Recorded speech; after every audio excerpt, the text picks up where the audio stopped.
Kadapa MP Avinash Reddy, Pulivendula TDP in charge BTech Ravi ఒకరిపై ఒకరు మాటల తూటాలు పేల్చుకున్నారు. బీటెక్ రవి సినిమాల్లో మాదిరిగా ప్రవర్తిస్తూ మాట్లాడుతున్నారని ఎంపీ అవినాష్ రెడ్డి ఫైర్ అయ్యారు. పులివెందులలో ఆయన చేతగాని దద్దమ్మలా రాజకీయం చేస్తున్నాడంటూ తీవ్ర వ్యాఖ్యలు చేశారు. దీనిపై బీటెక్ రవి కూడా అదే స్థాయిలో స్పందించారు.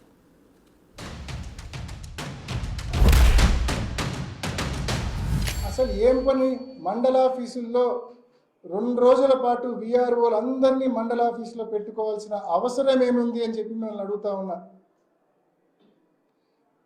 విఆర్ఓలు అందరూ కూడా సచివాలయాల్లో, గ్రామ సచివాలయాల్లో అందుబాటులో ఉండాలి. రైతులు వస్తే రైతుకు సంబంధించిన పన్ను బకాయి కట్టించుకొని వాళ్ళకు నో డ్యూ సర్టిఫికెట్ ఇవ్వాలి.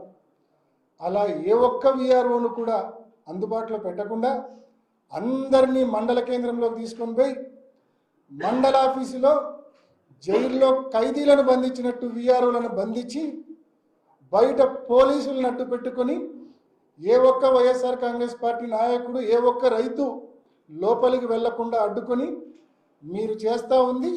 దీన్ని రాజకీయం అంటారా? ఇది చేతకాని దద్దమ్మలు చేసే రాజకీయం. ఇది మీరు ముఖ్యమంత్రి అయినప్పటి నుంచి కూడా ఎండిఓ ఆఫీసుల దగ్గర కూడా ఎలక్షన్ వస్తే, పంచాయతీ ఎలక్షన్స్ జీపులు అడ్డపెట్టి కుర్చీలు వేసుకొని కూర్చొని మా కార్యకర్తలు కానీ మా లీడర్స్ ఎవరన్నా నామినేషన్ అయిపోతే నామినేషన్లు కూడా చించేసి ఈ రకమైన దౌర్జన్యాలు చేసిన తర్వాత మీరు దద్దమ్మలు, మేము కాదు.